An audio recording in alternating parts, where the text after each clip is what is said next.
You ever heard the name Jennifer Shewit? Yes. Did you ever have occasion to come in contact with her? Yes. Tell me about that. No. This suspect has been on the run for 19 years, but in 15 seconds, he's gonna lose control for the first time. There's two sides to every story. There is no other side to the story. If you were to see her, I think you would be extremely proud of her. I really do. She's alive. She's alive. She's alive. Let me tell you, she's right now.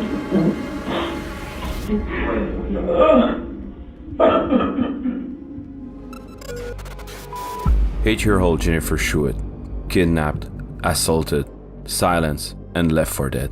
She was only a child at the time and lost the ability to speak after she was horribly wounded by her attacker. But she survived, remembering every details, and went on to solve her own case, finally putting an end to Dennis L. Bradford's reign of terror. I wanted to help because I was the only living witness. In the small town of Dickinson, Texas, curious little girl Jennifer lives with her single mother Ellen in a small apartment in a bad neighborhood. As far as I can remember, back in my childhood, I just didn't like the dark or sleeping alone, so I found comfort in going to bed with my mom. We were all that we had, was each other. On August 9, 1990, at 2:30 a.m., Ellen exceptionally asked Jennifer to go sleep in her own room because she needed to wake up early the next morning. Jennifer went to her room and read until she fell asleep. In the morning, Ellen can't find Jennifer, and the window of her bedroom leading out to the parking lot is wide open. Sometime early Friday morning, 8-year-old Jennifer Shewit was abducted from her apartment bedroom. Jennifer's mother entered the bedroom and found the bedroom window open and her daughter gone. When Jennifer, there was no sign of her, she was just gone. After the police arrived, they went on the hunt right away. It started to become evident very quickly to the officers that this was not just a runaway case. As anything new develops, I'll be more than happy to talk with you all about it. Later that day, at 6:30 p.m., the police received a call from some parents in the area. Their kids were playing in the field beside the town and tripped over something. Horrifyingly, they realized it was the body of a little girl. And I remember being put into the life flight helicopter. At this point, they knew they were running out of time. They had to get her to an hospital. As she's airlifted, I'm thinking that we're obviously going to have a murder case here. Her injuries were so serious that her survival was unlikely. Jennifer's condition was grave. Her throat had been cut from ear to ear. We felt that she probably would have been sexually assaulted. And really then, at 8 years old, you don't really understand what rape means. She was in such an horrific state that they barred her mother from entering the room. And you could see, that she was very fearful. Inexplicably, her attacker missed all major arteries in her neck. It was big news in the tiny town of Dickinson, Texas. Jennifer's mother was frantic. It's just been us two together. We completed her surgery. Her airway is stable. When Jennifer regained consciousness after the surgery, her behavior suddenly changed. I was kind of a hard patient to deal with because I had a lot of male doctors and I was scared of males. The Dickinson Police Department dispatched a whole squad to serve her a room in the hospital. With this, plus all the male doctors and staff, Jennifer ended up in a constant state of panic. Everyone was a suspect in my book. One weird detail at the time was her distrust of any and all police officers. But this fact would end up making much more sense once Jennifer started to share her side of the story. With Jennifer, we knew that we had a survivor that couldn't speak. The challenges were to extract information from her. Now we're talking about an 8-year-old. Jennifer wasn't able to tell the investigator anything directly. Since they had no other choice, they handed her a notebook and some pens and asked her to answer the question in writing. It was mainly me writing notes to my mother, and then she would hand them to the officer outside. She was only 8 years old, but considered very intelligent for her age. She was very detail-oriented in the way she described the events. So after falling asleep in her bedroom, she woke up in the arms of a stranger. He was running with me, carrying me down the sidewalk, and I immediately tried to scream, but he covered my nose and mouth. He whispered to her that he was a police officer and that she needed to calm down. Then they got into a car and he held her on his lap as they drove away.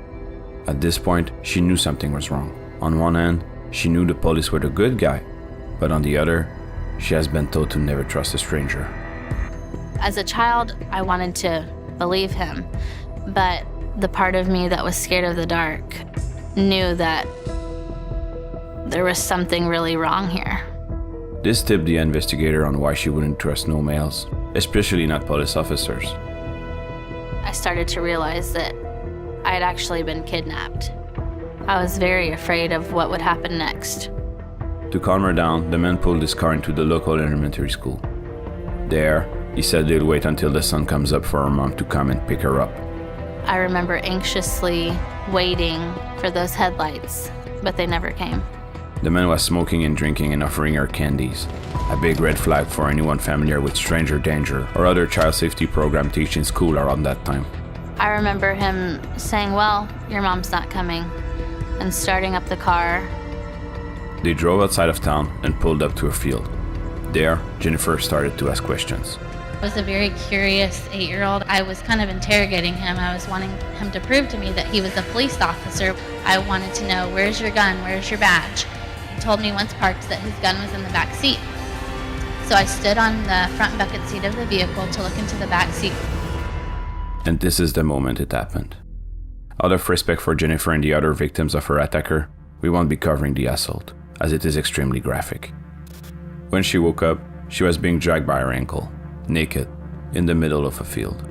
It's crazy to think that someone that young will know exactly what to do in that type of situation. But she played dead, knowing that it was her only chance at survival. And he dropped my legs. I heard him walk off. He left her for dead, on top of an anthill. As the sun was coming up, she could hear children playing and dogs barking around in the field. I realized I couldn't scream. I had just enough strength to throw my right hand on top of my neck. And I looked at my hand and it was full of blood. At this point, she was drifting in and out of consciousness, but the fire ants keep biting her and waking her up. And even as death was lurking in, she kept reminding herself of all the details she witnessed, thinking that if she survived, she would catch him. I remember saying that he looked greasy and like he may have had a scar or something on his face. I remember writing down that there were beer cans in the car and the brand of cigarettes that he had, just every little detail that I could remember, everything that I thought would help in finding him. By asking him questions while she was in the car, she even got him to tell her his name. And so I wrote, he said his name was Dennis. A sketch artist was brought in to help her turn her memories into something the police could use. I couldn't talk, and I'm trying to describe a person through notes. Without saying a single word, Jennifer was able to help produce this. But sadly, this didn't sound like a strong case to the police. They reached out to the public with the sketch to no avail, and in the end, the small police department didn't uncover anything, except some pieces of clothing from Jennifer and her attacker, lying in the field. It was just so frustrating to me to not be able to say what I wanted to in the way that I wanted to say it. She would try to express her disagreement and get even angrier by the fact that she couldn't speak her mind anymore. And this is when a miracle happened. In one of her mute rants, a tiny little sound came out of her mouth. Doctors were shocked since her vocal cords were basically cut in half and were never expected to reconnect. But somehow, they started to heal. I even regained my voice while I was in the hospital. I like to say I haven't shut up since. Soon after that, she was discharged from the hospital, went back home, and even returned to school the next year.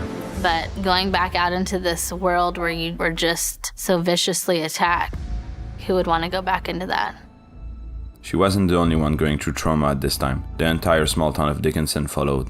Because the whole community was on edge. No one knew who had done this to me. The police added more staff to its department and started to position officers in schoolyards and even inside classrooms. As time is progressing, the leads are getting colder and colder and you're losing your resources. It's very frustrating. The case gets cold. And Jennifer ended up waiting for 18 years with no sign of progress on her case. And then I got a phone call that Detective Tim Cromie would be taking over my case and he wanted to meet with me. For the first time in years, a police officer asked to meet with her. He told her something which gave her hope. Sitting down with Jennifer for the first time, I told her, I said, Jennifer, I will do whatever I can do in my power till the end of my career to get you the answers that you need for this case. And that simple sentence changed my life. I felt like he was as dedicated to the solving of my case as I was. It was a unique aspect of having Jennifer there to help with certain aspects of the case that otherwise we had never known. I really wanted to be a part of the solving of my own case. I wanted to help because I was the only living witness. He contacted the FBI and asked them to analyze the pieces of clothing they found in the field 18 years prior. Often working cold cases, time is your enemy. People forget, people move away, people die. This was one of the benefits of time in our case, was the advances of technology in the DNA field. As time went on, and it took so long, my optimism faded. If we didn't get a DNA hit, I wondered if we were ever going to solve this case. The procedures took an entire year, but weren't fruitless. It was 2:30 in the morning. My phone rings, and it's the DNA lab. The DNA examiner told me we got a hit. On September 22, 2009, the FBI gave them a name: Dennis Earl Bradford. Who? Who is that? We never saw that name in a report. When Tim and I made the connection back to the notes that Jennifer wrote saying his name was Dennis. Jennifer was 8 years old, on pain medication, couldn't speak, and then all these years later, for that to actually be the fact. At that point, it was monumental that this girl was so accurate. He was a 39-year-old man from Arkansas who had just been released from prison for another kidnapping. Only 6 months after Jennifer's abduction, he was arrested for attempting to sexually assault another woman in a bar. 7 years after the first abduction, the man went for another woman, choked her, and pulled a knife to her throat, just like he did to Jennifer. And it was from that sexual assault that his DNA was put into the national database that ultimately matched back to the evidence we submitted. They also received a copy of his driver's license from 1990. As you can see, Jennifer's sketch and the driver license picture are a perfect It was match. almost as if drawing a sketch based on that driver's license photo. It was that accurate. Soon after, the police got a warrant and arrested Dennis. When they called me that morning and told me that they really arrested this person, Dennis Earl Bradford, it was the most surreal moment of my life. We were hoping, most importantly, to get a confession. We didn't want there to be any way this could be beat in court. Forgive me, Mama. I was the little girl out of that window. I put her in my car, and she was freaking out that I told her, please just don't worry, it'll be all right. I told the little girl that I was a police officer. I pulled off on this little road. And that little girl, she was so scared. I just lost her. I was like a savage animal, getting forced myself to save her. I don't know why. I've never known why. For many times I wanted to just end it. I never had guts. For the announcement of the capture of Dennis, Jennifer took the stand in front of the media. Above all, I'd like to thank Detective Tim Cromie with the Dickinson Police Department and Special Agent Richard Renison with the FBI for all of their hard work and dedication over the last year and a half, and for his promise from day one, never giving up on my case, and for hearing my voice and seeing my determination. She then started to prepare for the trial, in which Dennis would be pleading guilty. Anything to say to Jennifer Sheward, Dennis? So we were like, wow, how great would it be to pick August 10th, 20 years to the day of the attack, and kind of just come full circle and close it out. I remember staying up late, endless nights, trying to perfect my victim impact statement, just trying to perfect what I wanted to say. I had 19 years worth of things to say to this person. But in the end, that trial never happened, because Dennis hung himself in his cell once he was incarcerated. On the day the trial would have taken place, she went to his grave and read her victim impact statement to him. Dennis Bradford, you chose the wrong little 45-pound, 8-year-old girl to try and murder, because for 19 years, I've thought of you every single day and helped in searching for you. In my heart, I knew you were out there. And now I know, listening to my heart all of these years and never giving up on finding you, I was right. She was wondering if this could give her closure of some sort, if he could hear her from beyond. And at that very moment, she was bitten by a fire ant, just like the ones from that day on the field. To her, this was a sign, the final note to her story.